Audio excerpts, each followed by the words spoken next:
Good evening, everyone. My name is Maggie, and on behalf of Book Soup, I'd like to thank everyone for joining us for our virtual event this evening with Daniel Barban Levin in conversation with Selina Fillinger discussing Slonim Woods 9, a memoir. We're so excited and grateful that our bookstore can continue to bring authors and their works to our community during this time. We'll be hosting more virtual events in the near future, and you can learn about them on our website, booksoup.com, as well as our social media at BookSoup. Our next event is tomorrow, September 14th, with Ken Julie Wayne discussing Beautiful Country.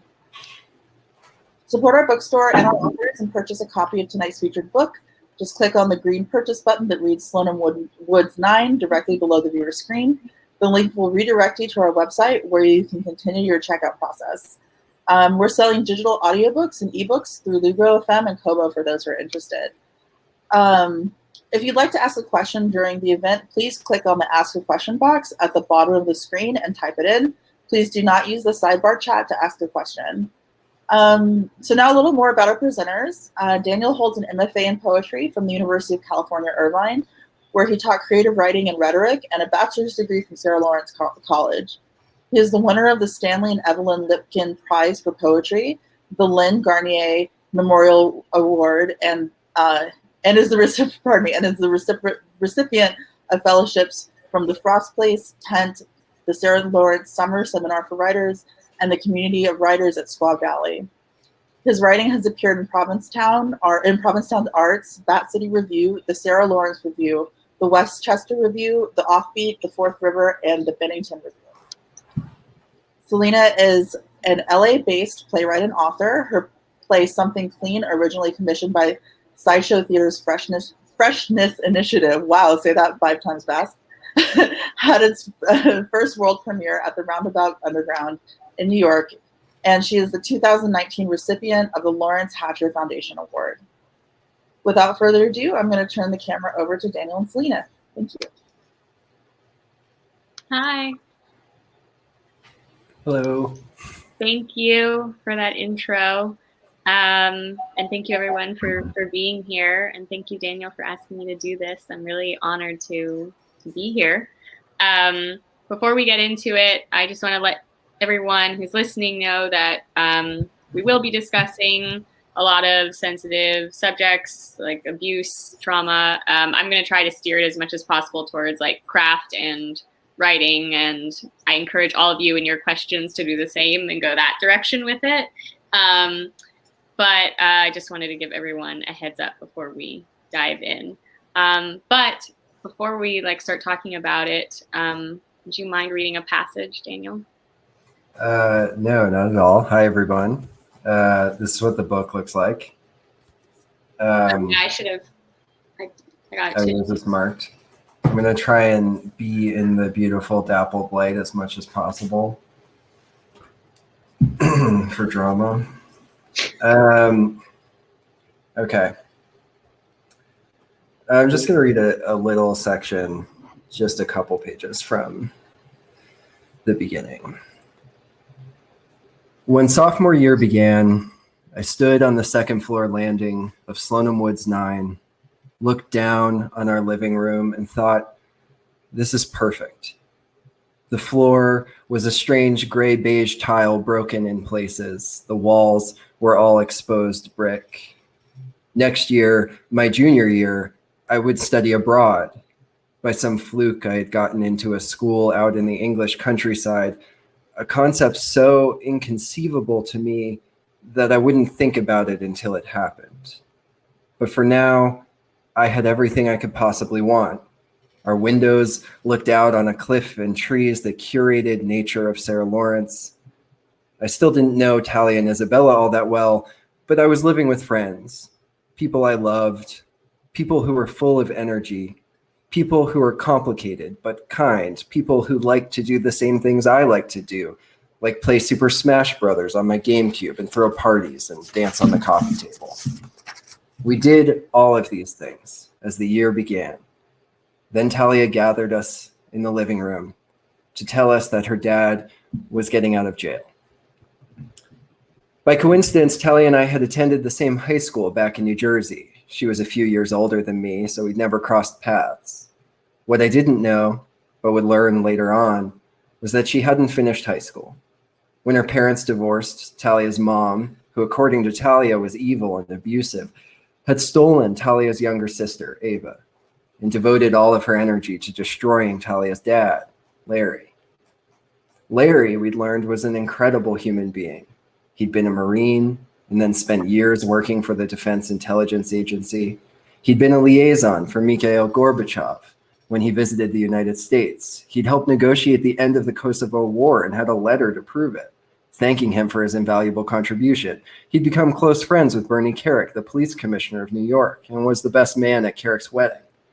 However, Talia informed us, when Larry discovered that the commissioner was involved in some corrupt dealings, he went to the FBI. Just as Larry was taking the risk of going up against one of the most powerful law enforcement officers in the country, Talia's mom divorced him. She then worked with Kerik to frame Larry for custody violations, landing him in jail and giving her an impenetrable case to take their 2 daughters. Talia, still in high school, had rejected her mom's custody and emancipated herself in a show of loyalty to her dad. Minutes from the mall in Bridgewater, New Jersey, where I'd been seeing Sacha Baron Cohen movies, eating orange chicken in the food court, and trying out iPods in the Apple store, Talia was living in a homeless shelter. Talia had told me and everyone else all of this again and again.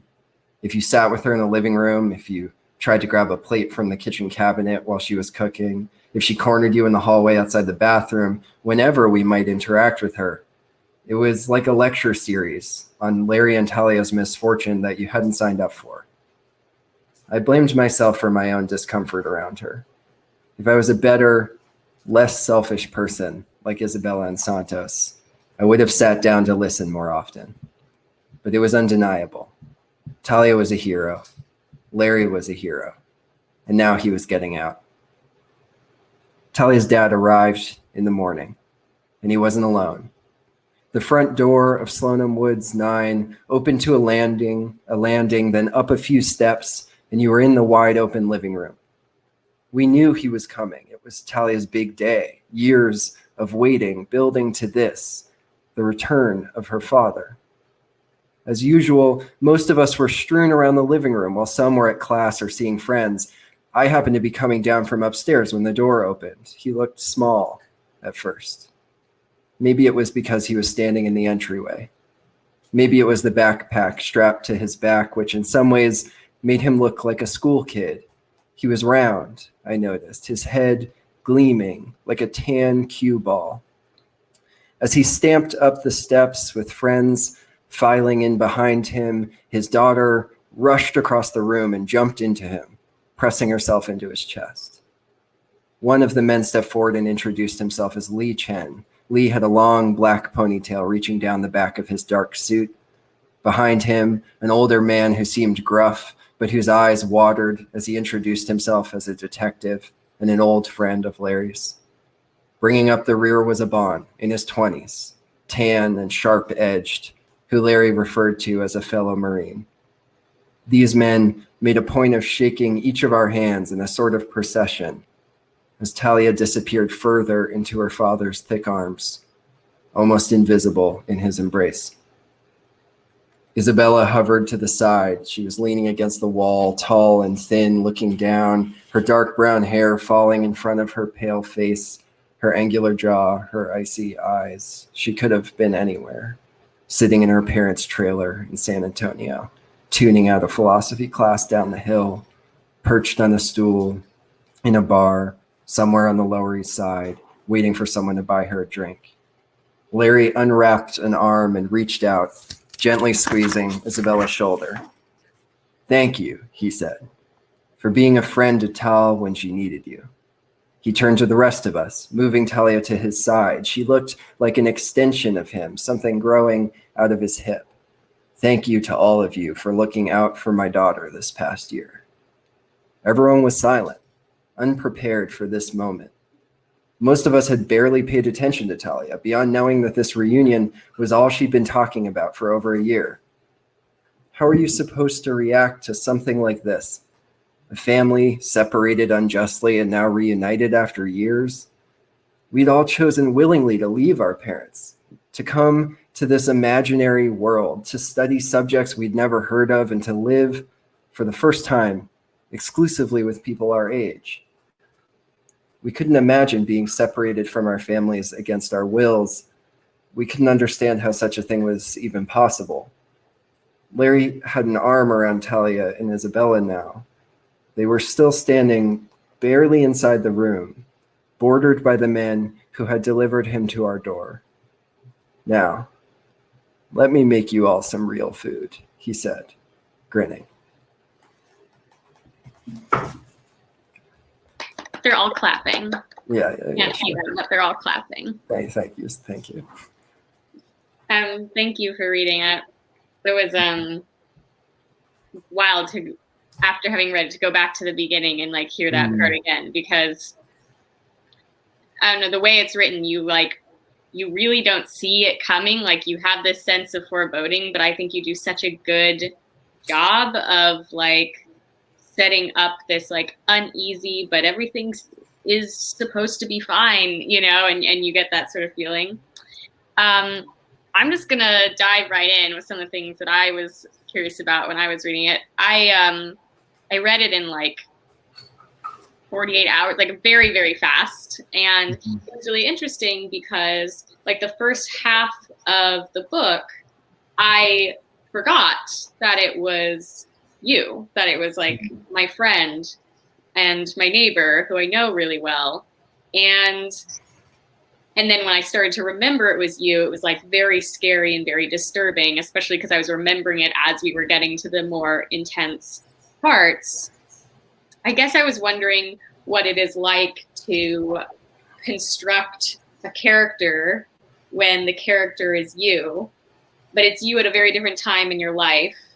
And, you know, like some people when they're writing fictional characters, you know, establish motivations and desires and fears and then come up with actions from there. Whereas I was like, this is almost like a reverse engineering where you know what you did, but you have to come up with, or like try to find what those motivations or those things were. So I was just wondering if you could talk a little bit about the construction of self as character.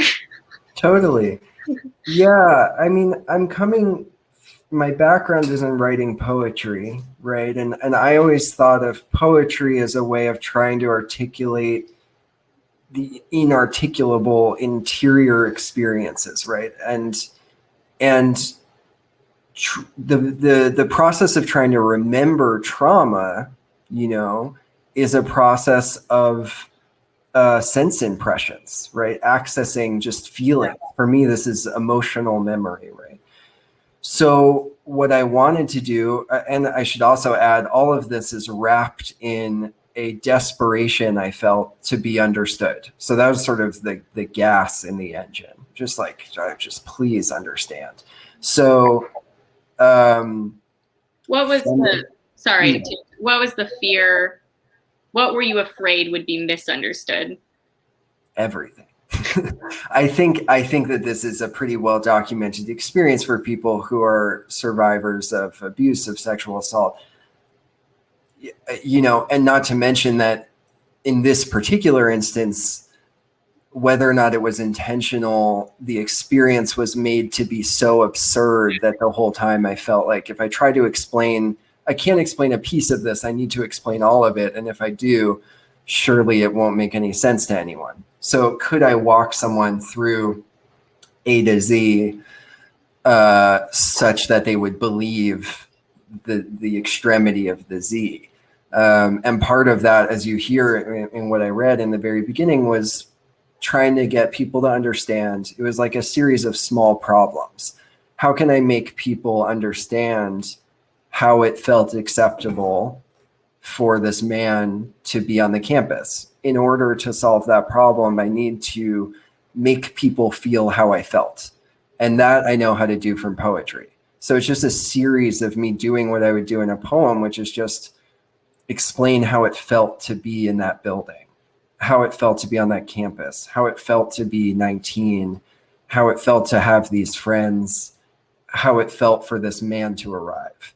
And just to string those together, like beads, and then eventually, hopefully, you have like a necklace that makes some sense, Yeah, no, it's really interesting to hear you explain it like that, because I feel like when I read it, it felt like I feel like with some memoirs, there's such an obvious like self-mythologizing, and a lot of like, that is the point of a lot of memoirs. And I felt like you were anti-mythologizing, if that makes sense. Like there was this like specific attention to like the mundane bit by bit, like the acne you had on your forehead that day, that sort of, those sort of details, and how that was like contributing to your internal state at that time, and how you thought people were going to talk about you or think about you because of that, or Larry was going to think about you,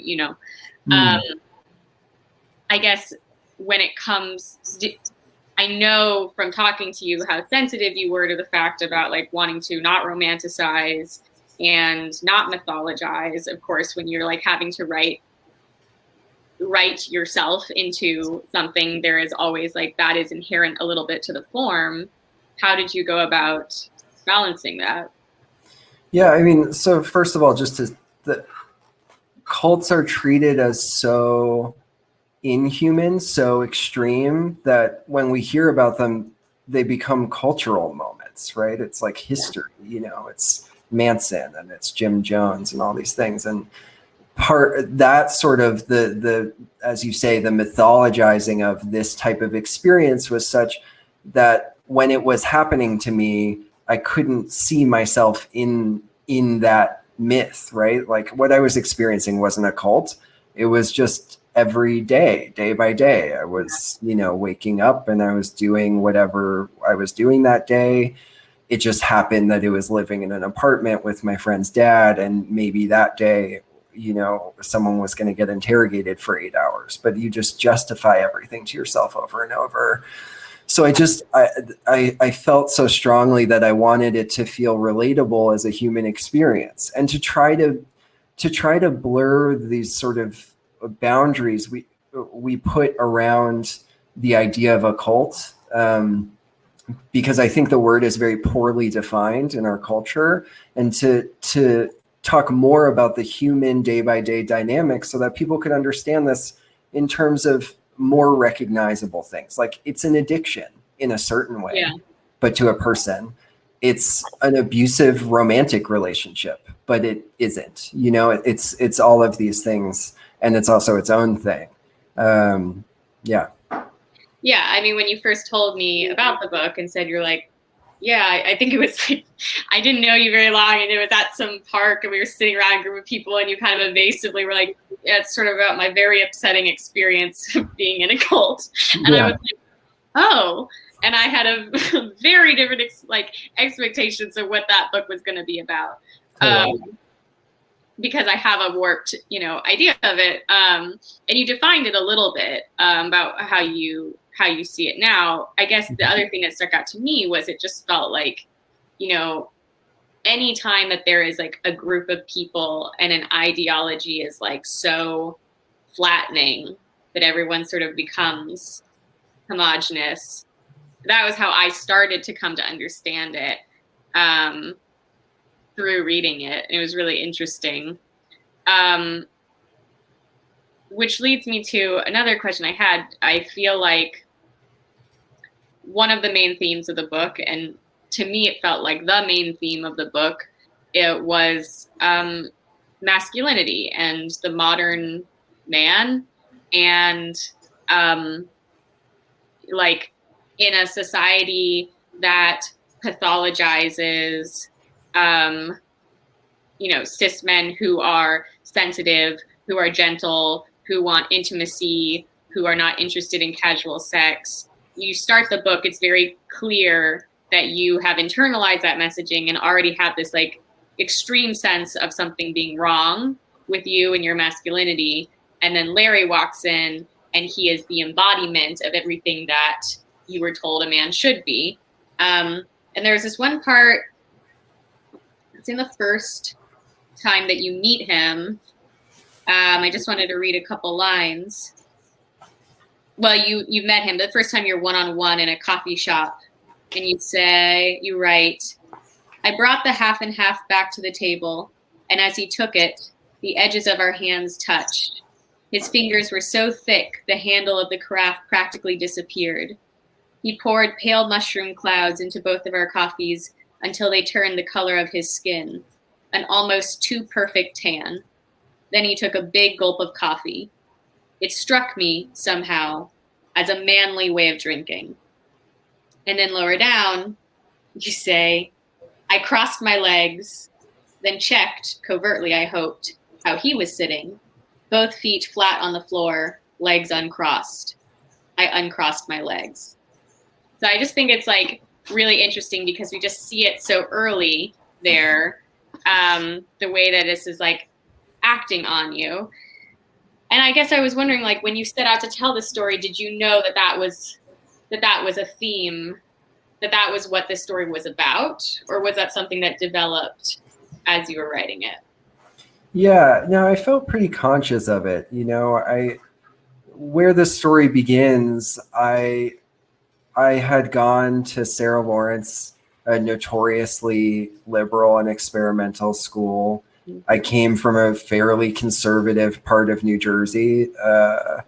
You know, I was the only kid in the history of my high school to ever have gone to Sarah Lawrence.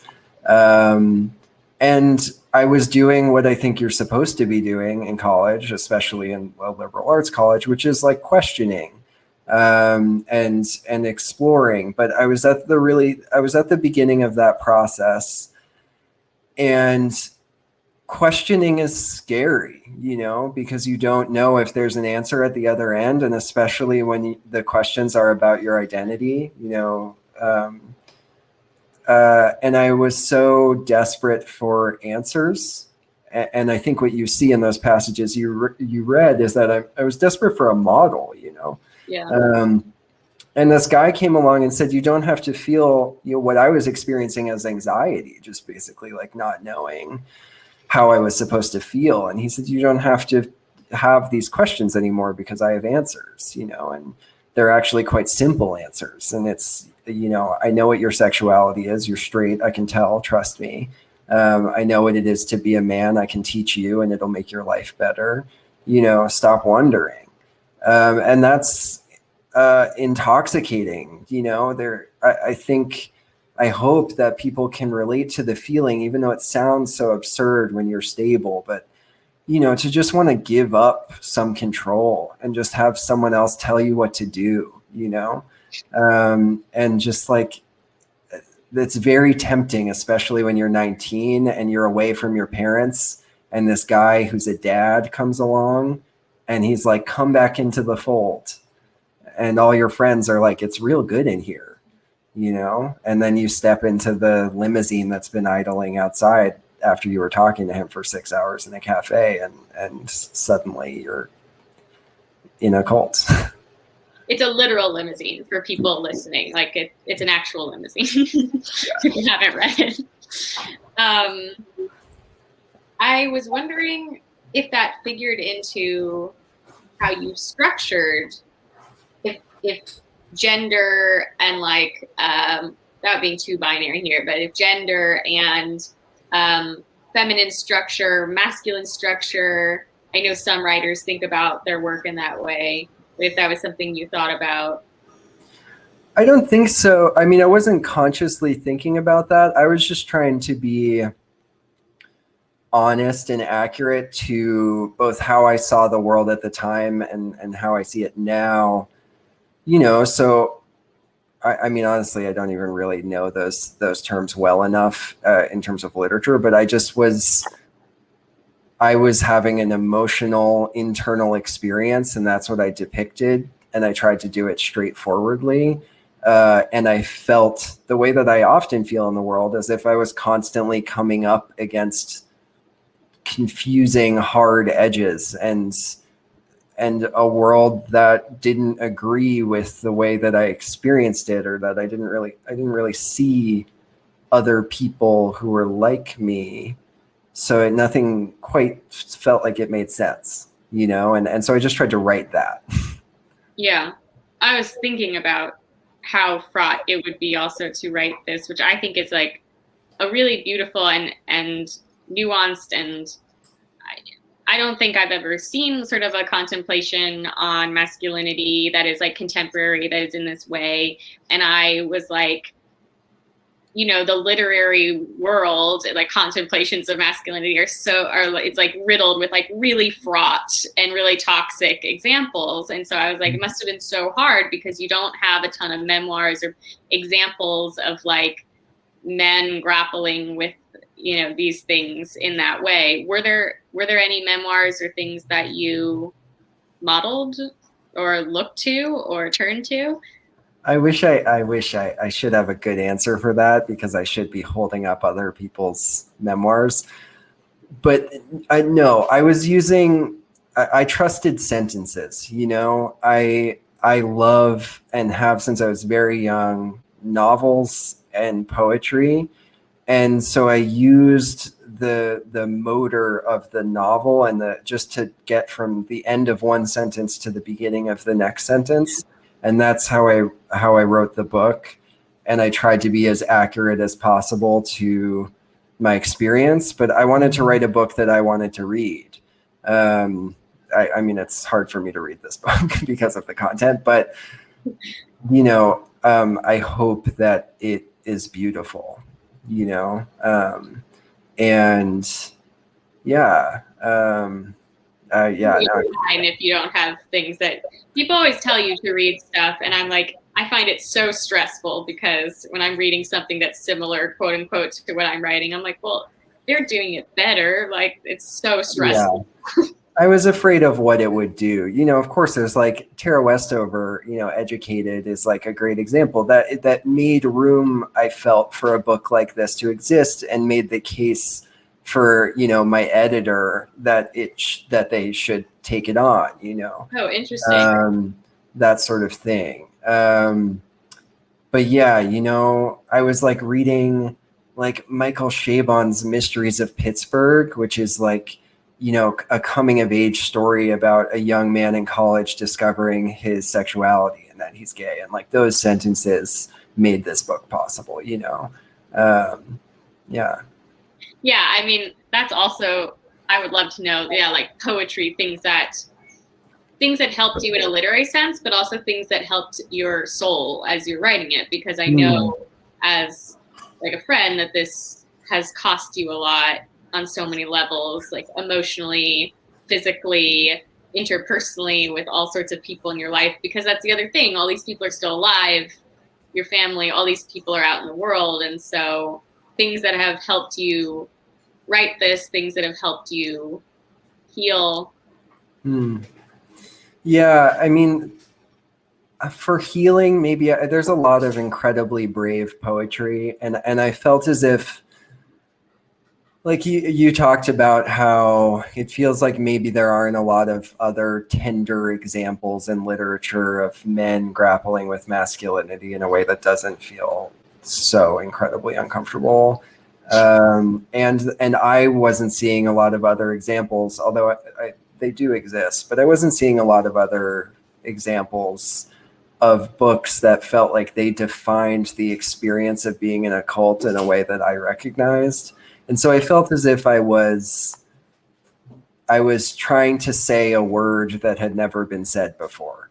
And I think that that's what the task of a good poem is. So I took a lot of inspiration. You know, I have a lot of favorite poets, but like, you know, the Robin Cost Lewis is an amazing LA poet who I was reading, and the way that these people are so bravely, not just in terms of content, but form, like grappling with how to say the unsayable, right? Marie Howe, I just like, destroys me. And it was a Sarah Lawrence teacher, you know, and it didn't feel like, to be honest, I wasn't trying to heal when I was writing this. I was, you know, the whole thing, yes, it was like walking through a car wash made of knives, you know, but that's what it was. And that's what it had to be. And it was more important to make the book. And then, you know, honestly, this period of time now is about like finding my blood. Yeah. It's really beautiful. I think the idea of like trying to say a word that doesn't exist. I think that is something that like just on a larger scale, so many of us have to do right now. Like, I think we're just like facing unprecedented things, and just in terms of like learning how to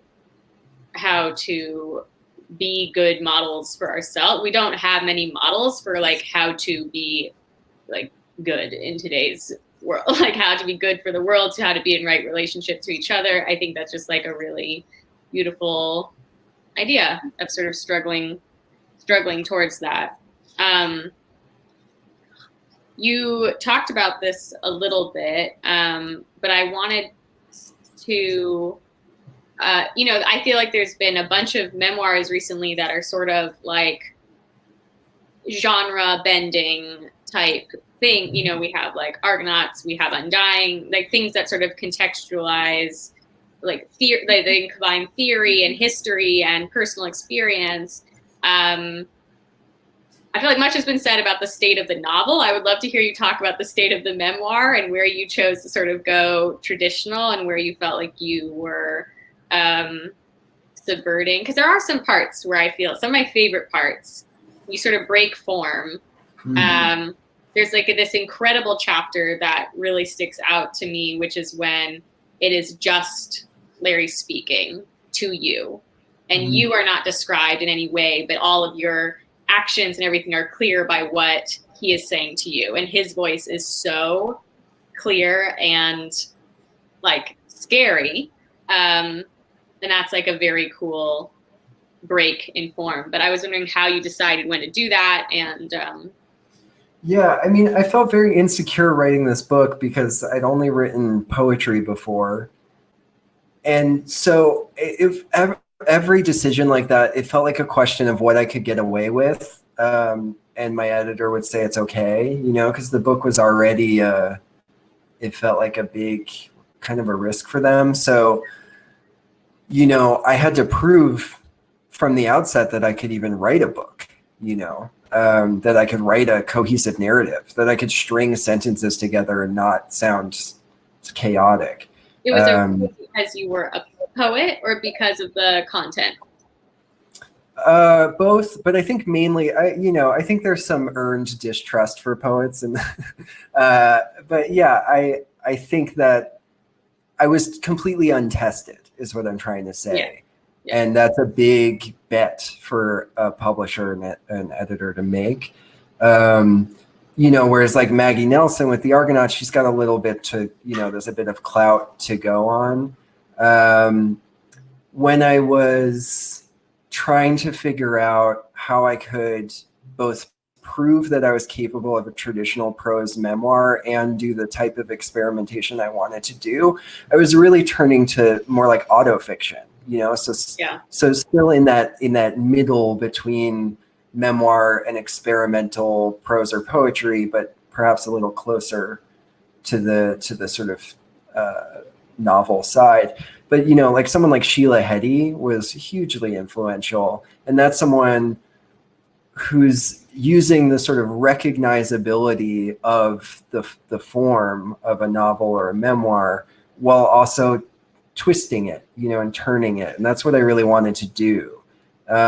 Because this book also wasn't for only other poets or other writers, right? I was aware that this book was for the people it needed to be for, right? Like people who might know someone who's experienced something like this, or who might themselves be on the outside of it and not really have found the way to make sense of it to themselves, So it needed to be accessible. Was that the reader you were writing toward? Were you thinking of a reader that you were writing towards? The reader I was writing towards was myself and my friends before we ever met this man, right? I was trying to reach across time and space to make it make sense to the 19-year-old version of me who had no idea what the hell was going on. It's your dedication is right. To friends I cannot reach. And when I opened the book and I read the dedication, I like started to cry before I'd even read it. Because it's like Yeah, it's such a harrowing thing. Right. Yeah. And I mean, I debated about the wording of that a lot. And I mean, the answer is it's to the friends that I literally cannot reach because they don't exist anymore. But to move forward from something like this, you know, at the end of the experiences the book describes, is to be a new and different person, you know, and there's the possibility of entirely new lives there. But yeah, it's, you know, yeah. Yeah, no, I can imagine the hellscape of navigating that one internally as you're writing. Yeah. I was thinking about like the burden of responsibility when it comes to representation with all of this. And like, we're purposely not getting into the nitty-gritty details right now, because if you want all the salacious details, you got to get the book. But I was thinking it's interesting because, you know, I write, you know, fictional stories, and I'm always like, whenever I'm teaching or anything, I'm telling people, like, you don't need to, you know, put the sexual assault off stage, or like think about what you are putting in front of an audience and about that burden of responsibility. I think it's really complicated with nonfiction, because I think the burden of responsibility is first and foremost to tell the truth, even if that truth is incredibly traumatizing. I know you grappled with not wanting to traumatize readers, and I just heard you say, like, in the green room, you're talking about how like the actual experience was even so much more horrifying than what you even ended up writing, which to me is like such a scary thing to hear. How did you go about doing that and deciding what to put in and what to leave out and where to go with that? Well, to start with, I made a rule for myself that I would only depict my own, like, things that happened directly to me. And if I had to depict other people, it would only be, you know, other victims. It would only be if it was absolutely crucial in order to make sense of something that had happened to me. And that I would ground the entire thing as much as possible in my perspective. So it's very clearly a subjective vantage. Yeah,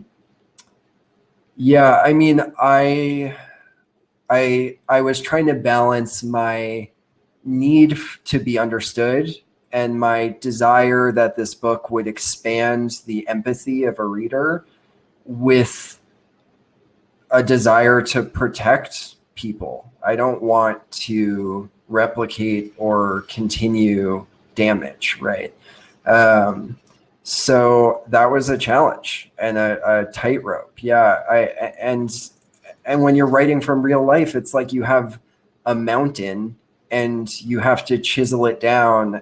And the book is like a rock that is kind of a small model of the original mountain.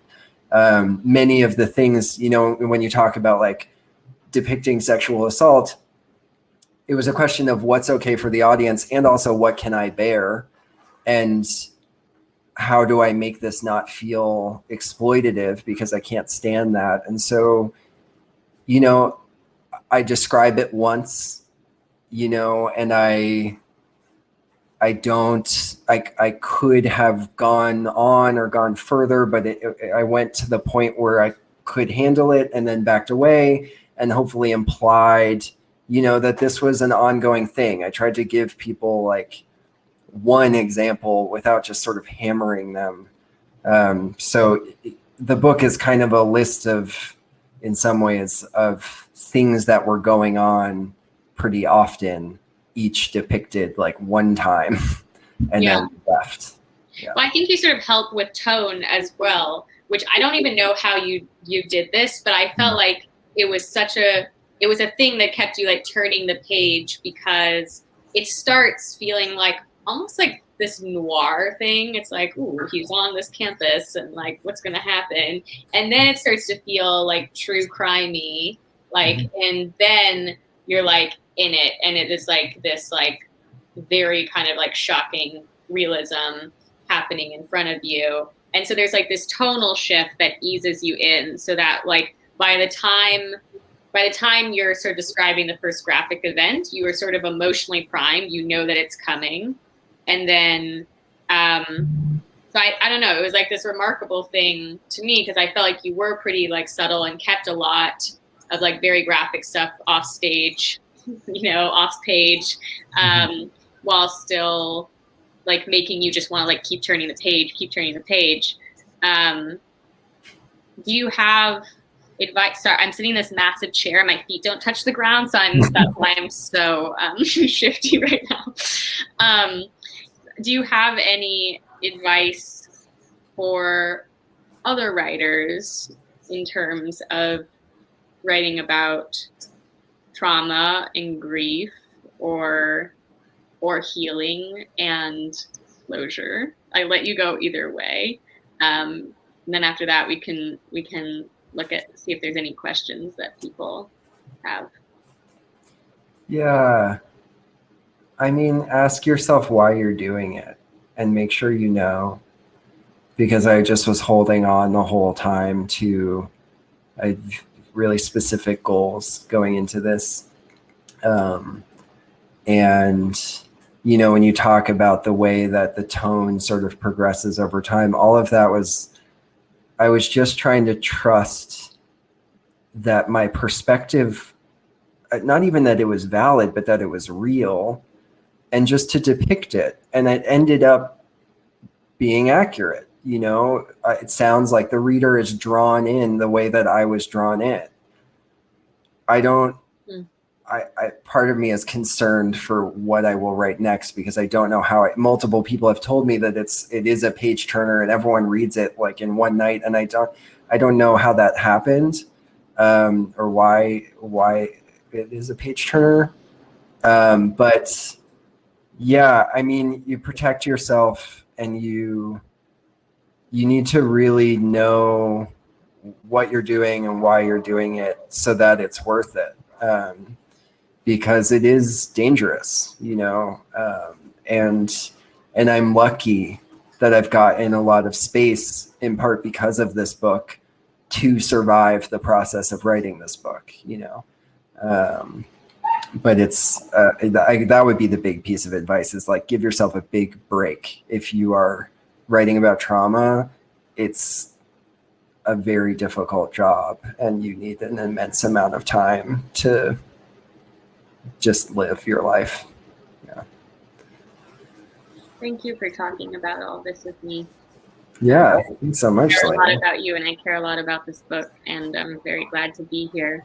If anyone has any questions, you can press the little ask a question thing, and it should notify me.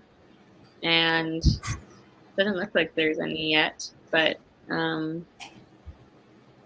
in the meantime, we can still keep chatting, unless I missed something. Tell me if there's questions I'm not seeing.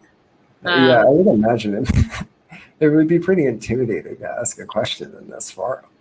But everyone's silently. Yeah, everything's on the table.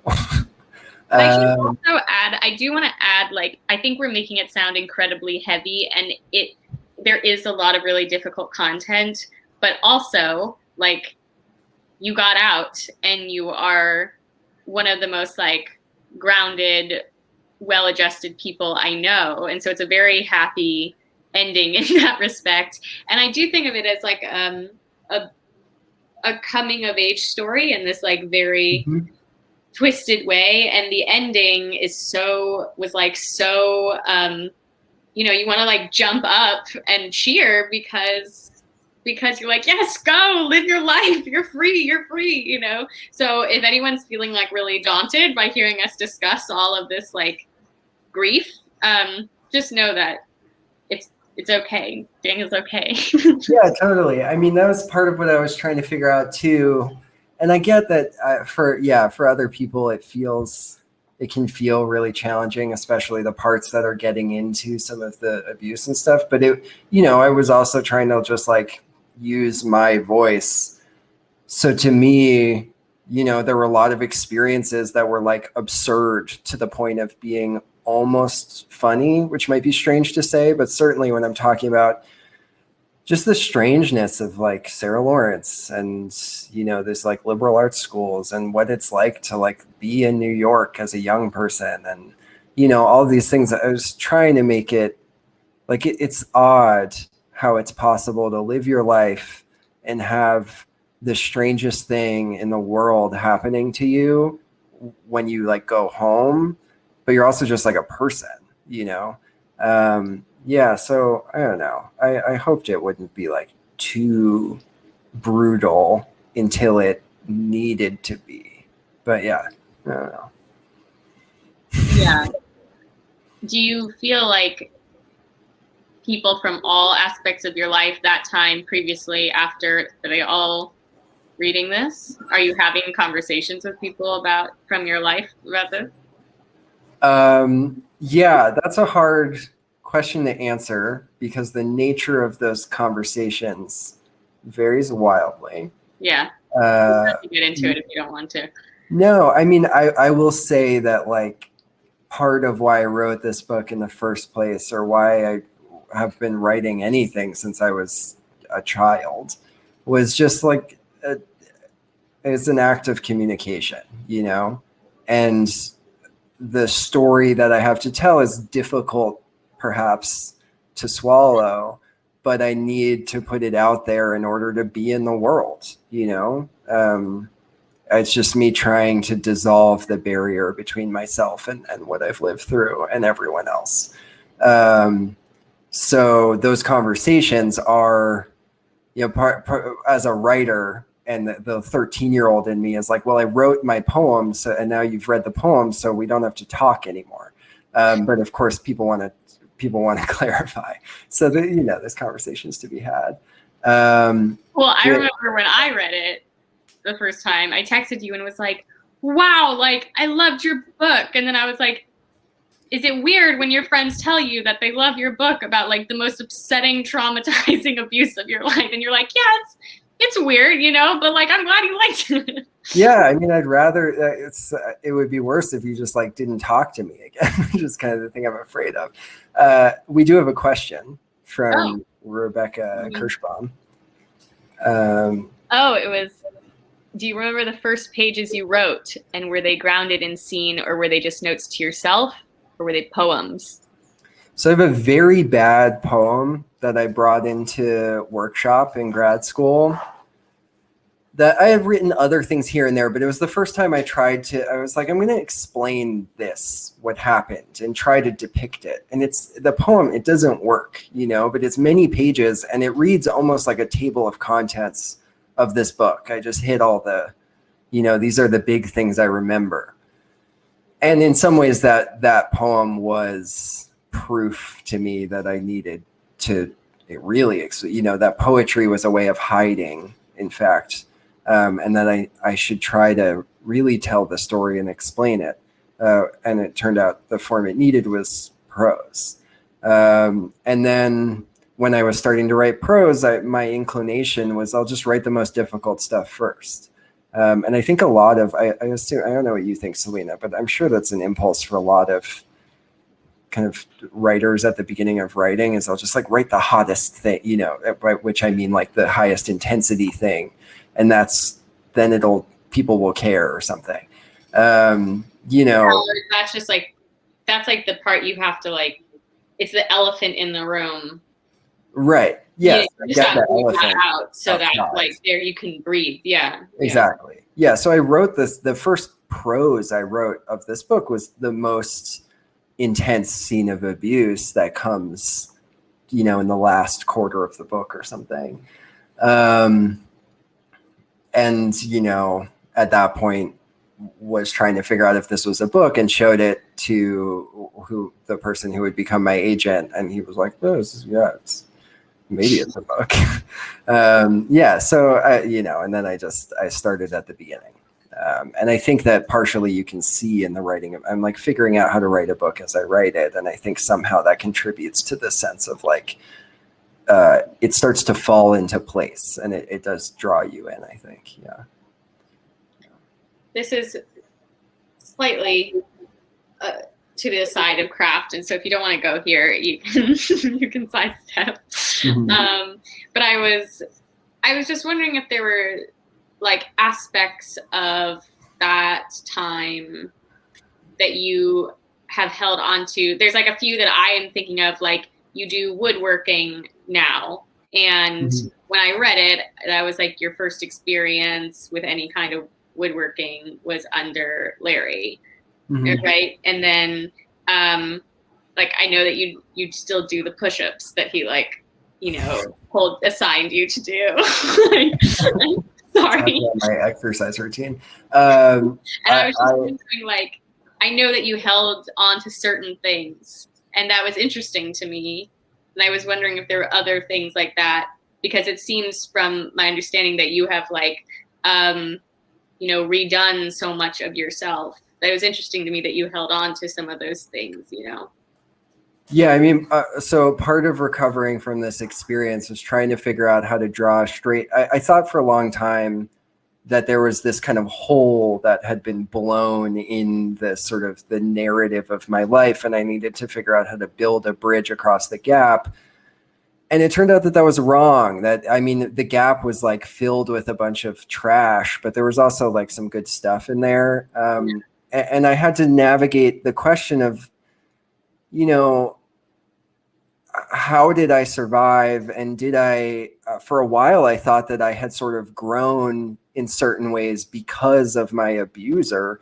And I realized that I had in fact grown and changed in the way that would have happened naturally regardless. It in fact happened in spite of him, So yes, I was introduced to woodworking at the time, a really like ill-advised version of woodworking that wasn't very, like, I didn't learn any good principles. Everything I do with woodworking now is self-taught. And in that case, I talk in the book about, we were working on certain projects for literally years. And by the end of the time I was there, we had made one shelf, and here I built my bed in a day, so it becomes about proving to myself, like, what is an extension of me versus, what's sort of still in the chasm. We have another question. Yeah, I just saw we have another question. How did you draw the line between telling the truth and protecting the stories and identities of others, both in terms of protecting yourself legally and liability-wise? And do you have advice for others writing memoirs in terms of how to tell the truth / not be afraid of the reaction to the readers? Ooh. Yeah, it's so hard and so scary. And you have to like wrap your arms around yourself and just hug yourself every day while you're doing it. And I just had to trust that I was approaching this with like an immense amount of love and compassion for the other people involved, and to believe that my attempts to protect them and to do my best to gently and subtly and complexly depict them would do them justice. But this was also, I literally couldn't talk to the other people involved. So if you have the privilege of being able to talk to the people you're depicting, that's probably advisable. But I just did my best to be accurate. And as I said, I grounded the whole thing in my subjectivity, and made that super clear. And I tried to almost never editorialize, except when I was talking specifically about what was happening in my brain. So I wasn't commenting on other people, or just trying my best not to. So if that's, it depends on what type of project you're working on, but that's one. There's another question. During your ordeal, did you ever think about writing about it? Not in the sense that you mean, because it didn't see it as an ordeal. I wasn't in an ordeal. I was just living. I wrote poems while I was in it, and the poems were like, why do I feel so bad? I always feel bad, and something's wrong with me, but I didn't have the ability to step back and to look at the whole thing, because I was inside of the room, and it took so much time and thinking about it and processing to be able to step outside of the, even after I left, I was still in the metaphorical room. And writing this book sort of made the walls glass and let me look, walk around it and look at it. The next question is fun. Yeah. Yeah. Has the school responded to the book publication? No, but it's early days. You know, I have so many teachers that I love from Sarah Lawrence, and it's been complicated, you know, trying to tell this story and to figure out how to respect also that there are people who, you know, their livelihoods or what have you are tied to this institution. And yeah, I mean, you know, I wish that there was a way that it was possible for someone like me, who's a victim of something very traumatic, to express themselves as a way of healing, as a way of helping other people learn and empathize, and to have that not go against the interests of an institution. You know, we'll see. We'll see. Yeah. I think we're approaching some time, but if there's any final questions. Hi. Hi. Hello. Any final questions? Okay. Well, I think that about wraps it up. So thank you again to all of our guests and to everyone who tuned in this evening. We greatly appreciate everyone's time and your support of independent bookstores. Please support our bookstore and our authors. Please, please, please. And purchase a copy of tonight's featured book. Just click on the green purchase button that reads Slonim Woods 9 directly below the viewer screen. If you'd like regular updates on our upcoming events, make sure to follow us on Crowdcast and subscribe to our newsletter. Have a great evening, and please, please, please stay safe, everyone. Thank you. Thank you for coming. Thank you.